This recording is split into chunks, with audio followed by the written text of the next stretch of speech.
Pero vamos a la mesa de consulta, porque hoy tenemos ni más ni menos que nuestro querido amigo podólogo Daniel Mesa. Daniel, buenas tardes, bienvenidos. Y vamos a hablar de esos zapatos planos, blandos, que se llaman francesitas. La primera pregunta más interesante que todo el mundo se hace en casa, querido Daniel, ¿por qué las francesitas se llaman francesitas? Bueno, pues si te digo la verdad no te puedo contestar, porque la verdad que no lo sé. Ya, cuando me lo dijiste un poco detrás de cámara, oye, ¿y esto por qué? Digo, pues mira, me pillas, no lo sé. No te preocupes, seguramente alguien que está en casa nos va a llamar para decir, se llaman por esto. Pues que manden un WhatsApp. Sí, no, que manden un WhatsApp o llamen al teléfono del programa.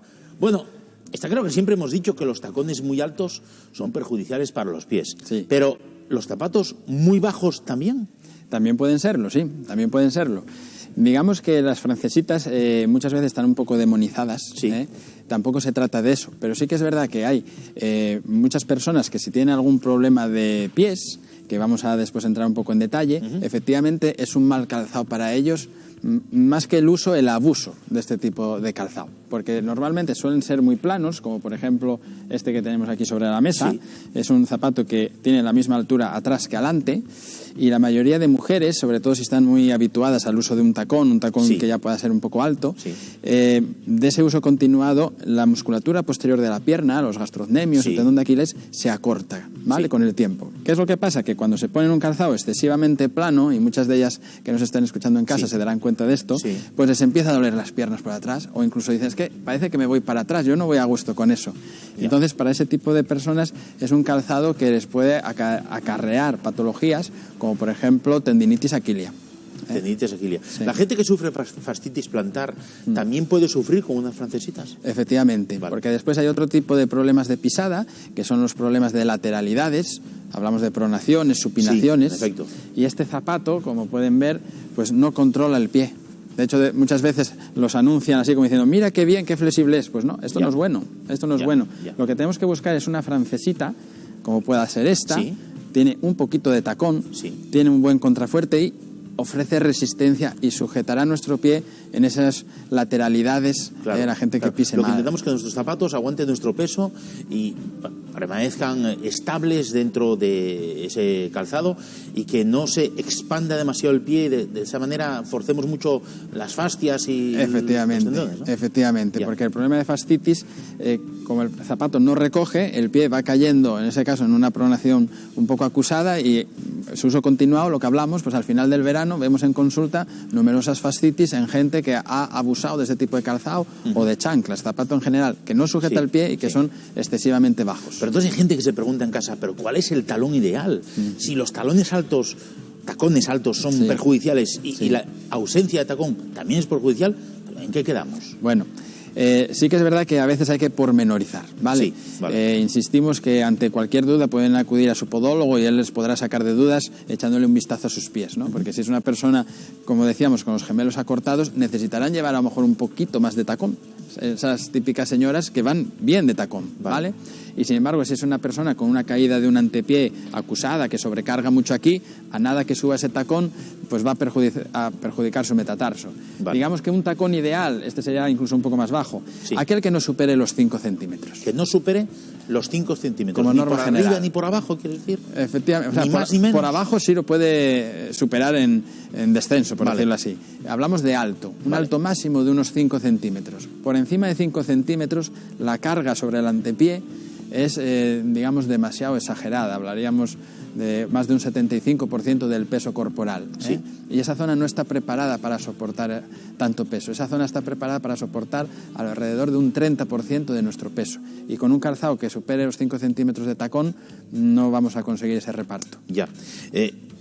¿Cuáles son los riesgos, los has entrado un poco por encima, sí. de usar francesitas? Es decir, si una mujer suele usar tacones altos y se pone las francesitas, ¿durante cuánto tiempo se las puede poner? Porque sí es cierto que las francesitas estéticamente son muy llamativas, son muy bonitas. Ya sabes que muchas veces todo el mundo, no solamente las mujeres, compramos zapatos por lo estético, sí, ¿no? Está claro. Pero no nos fijamos en eso que acabas de decir. Por ejemplo, unas cosas que me llaman la atención es que no sea demasiado flexible. Efectivamente. Digamos que ahí muchas veces pues la publicidad nos ha a veces metido por los ojos de que lo flexible es lo ideal, sí. ¿no? y quizá pues esos términos no han salido de alguien profesional, ¿no? Sino de alguien comercial, ¿verdad? Sí. Hay ciertas patologías del pie que sí que requieren de una suela cómoda, de una suela amortiguadora, como puede ser un calzado como este tipo, Sí. pero desde luego un zapato que se retuerza como una bayeta no va a ser bueno para nuestro pie. Nuestro pie necesita tener control. Sí. ¿En qué debemos de fijarnos cuando vamos a comprar un zapato?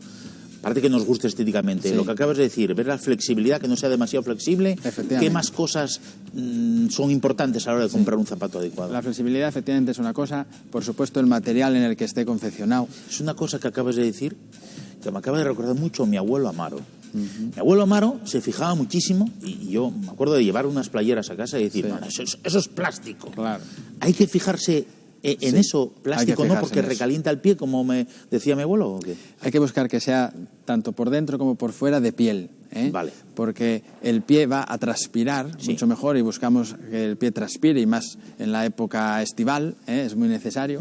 Por lo tanto, el tejido, la altura del tacón y algo muy importante, aparte de la estética, y es la horma adecuada. Quiero decir, las mujeres, sobre todo hablamos de mujeres, porque muchas veces el calzado, digamos, de mujeres demasiado estrecho. Sí. Partimos de unas hormas demasiado estrechas y hay mujeres que tienen pies anchos. Sí. Igual que nos ponemos una talla de chaqueta S, M, L o XL, Sí. pues tendríamos que buscar un zapato que no solo fuera un 5, un 6, un 7, sino de nuestro ancho. Eso, aunque no es fácil de encontrar, cada vez es un poco más sencillo. Sí. En el mercado hay varias hormas, la horma 13, 14, 16. Entonces, lo ideal sería no crecer en el tamaño de nuestro pie, pero si tenemos, por ejemplo, un juanete, buscar un zapato adecuado a esa anchura. Claro, si usamos una mujer o una persona, un hombre, usa un zapato con una horma demasiado estrecha, ¿qué se puede producir a la larga o a corto plazo? Pues se puede producir en las zonas, sobre todo de la primera articulación metatarsofalangica, bursitis, que son una inflamación de las bolsas serosas por la presión, problemas a nivel de dedos en garra, por supuesto, callitos, durezas, y todo eso está motivado por el calzado. Nosotros en consulta siempre lo explicamos muy bien a los pacientes, sobre todo aquellas patologías digitales de dedos, callos entre los dedos, callos a veces debajo de las uñas, en su gran mayoría están provocados por el uso continuado de un zapato inadecuado. Bien porque sea muy bajito de aquí y nos apriete en exceso a las uñas, o bien porque en esta visión, digamos, nos apriete en el quinto dedo, que es muy típico el callito del quinto dedo, y eso se soluciona buscando una horma adecuada de zapato. O sea que para ser guapo no hay que sufrir, y menos con los zapatos, aunque hay mucha gente que compra zapatos para bodas y luego pues está 2 o 3 días sufriendo las consecuencias. Pues querido Daniel Mesa, podólogo, querido amigo, gracias por estar una vez aquí, por abrirnos los ojos sobre la existencia, sobre todo de la horma. Yo creo que es una cosa importante. Muy importante. Y la composición de piel, sobre todo los zapatos, es fundamental para tener unos pies saludables. Gracias, Daniel. A vosotros. Hasta otra. Gracias.